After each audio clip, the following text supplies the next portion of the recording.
안녕하세요. 당신을 위한 뉴스입니다. 31일 기준으로 전 세계 신종 바이러스로 인한 확진자는 78만 5,807명이고 사망자는 3만 7,820명입니다. 현재 신종 바이러스가 가장 심각한 국가는 미국입니다. 31일 기준으로 미국의 신종 바이러스 환자는 18만 명이 넘었고 사망자 수도 3,440명으로 집계돼 중국을 넘어선 것으로 보입니다. 미국에서 가장 피해가 큰 곳은 뉴욕인데요. 시민의 안전을 지키는 경찰의 피해도 상당합니다. 뉴욕 경찰서는 경찰관 1,048명이 양성 판정을 받았고 인력의 15%인 5,674명이 결근 중이라고 밝혔습니다. 트럼프 대통령은 부활절까지 미국의 경제활동을 재개하겠다는 목표를 내세우기도 했는데요. 뉴욕 병원의 처참한 현장을 TV 채널로 확인하고 마음을 돌렸다는 얘기도 있습니다. 다음은 뉴욕 병원 응급실에서 12년 동안 일한 익명의 간호사와 BBC와의 인터뷰 내용입니다. 현재 미국의 신종 바이러스 최전선에 있는 간호사이기 때문에 그들의 상황을 생생하게 표현하고 있습니다. 지난 몇 주 동안 응급실에서 무엇을 보았습니까? 우리는 전형적인 코비드 현상을 보았습니다. 발열, 기침 증상과 때때로 목의 통증, 폐 통증, 흉통을 호소하는 환자를 보았습니다. 또 다른 경증 환자들은 메스꺼움, 구토, 설사 등의 위장 증상으로 코비드의 초기 증상으로 확인되었습니다. 여기서 잠깐 뉴욕 병원 간호사가 코비드라는 말을 사용하는데요. 얼핏 들으니 코로나를 지칭하는 것 같은데 우리가 쓰는 단어와는 다르네요. 세계보건기구는 악질의 이번 신종 바이러스를 코비드19라고 칭합니다. 영어로 느렸으면 코로나 바이러스 디시즈인데요. 각 단어들의 앞글자, 즉 코로나의 코, 바이러스의 VI, 디시즈의 D를 따서 코비드19라고 칭한 겁니다. 하지만 한국의 중앙사고수습본부에서는 국민들이 코로나에 익숙하고 새로운 명칭을 했을 때 새로운 질환으로 받아들여 혼란스러울 수 있다고 판단하여 코로나19라고 부른다고 정했다고 합니다. 계속해서 인터뷰 내용입니다. 병원에는 충분한 장비가 있습니까? 우리는 펌프가 부족했습니다. 환자에게 IV 연결이 있는 경우 약물을 계산하여 환자에게 적시에 적절한 양을 투여할 수 있도록 하는 기계가 있는데 우리는 그 펌프가 부족합니다.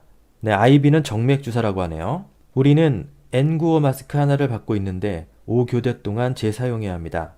바이러스가 발생하기 전에는 마스크를 재사용하면 안 되고 한 번 사용하고 버렸습니다. 이제 우리는 마스크를 교대에 사용하고 종이봉지에 넣고 다음 교대를 위해 저장하라는 지시를 받았습니다. 개인 관리는 어떻게 대처하고 계신가요? 나는 최선을 다해 대처하고 있다고 믿습니다. 나는 교대가 끝날 때 다리가 마비될 정도로 지칩니다. 나는 내 가족이 외출하면 보호받지 못하고 사물에 노출되어 있음을 알고 있습니다. 또한 전염은 당신에게 일어날 수 있고 나에게도 일어날 수 있습니다. 나는 이런 식으로 준비된 적은 없다고 생각합니다. 간호학교에서는 항상 최악의 시나리오와 그 방법을 배웁니다. 이 상황은 우리 중 아무도 예측하지 못했습니다. 우리는 환자와 가족을 생각합니다. 집에 아이가 있어서 집에 가지 않는 간호사도 있습니다. 나는 운 좋게도 혼자 살아서 그런 걱정은 없습니다. 우리 간호사들은 많은 스트레스를 받습니다. 음식 배달과 같은 작은 것들에도 스트레스를 받아요. 그래서 우리는 할 수 있는 한 많이 웃고 서로의 사진을 찍는 것에 작은 행복을 느낍니다. 가장 큰 두려움은 무엇인가요? 이 유행성에 대한 나의 두려움은 특히 뉴욕시에 있습니다. 왜냐하면 우리가 더 큰 타격을 받은 것처럼 느껴지기 때문입니다.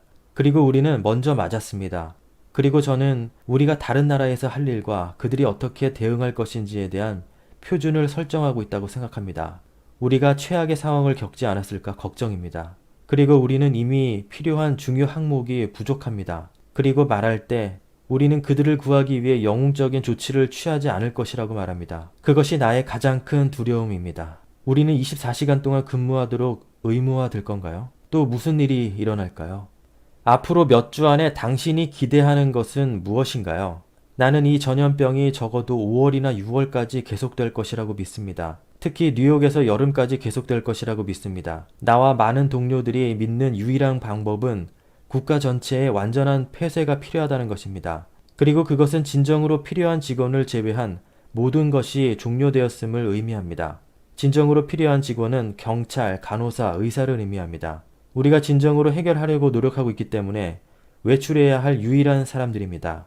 다른 사람은 집에 있어야 하며 우리는 국가를 완전히 폐쇄해야 합니다. 그것이 우리가 이것을 해결할 것이라고 생각하는 유일한 방법입니다. 그렇지 않으면 계속될 것입니다. 지금까지 뉴욕병원 응급실의 익명의 간호사와 BBC와의 인터뷰 내용이었습니다. 미국은 현재 우리의 초창기 때 모습을 보여주고 있습니다. 처음엔 방심했지만 지금은 100만 명 이상 검사를 할 정도로 심각성을 알고 적극 대응하고 있습니다. 우리 주변엔 우리가 모르는 곳에서 고생하는 많은 사람이 있습니다. 이분들의 노고를 줄이는 길은 하루빨리 이 사태를 종식시키는 거겠죠? 아직 바이러스가 끝난 것이 아니기 때문에 국민 여러분의 자발적인 노력이 계속 필요한 상황입니다. 지금까지 당신을 위한 뉴스였습니다.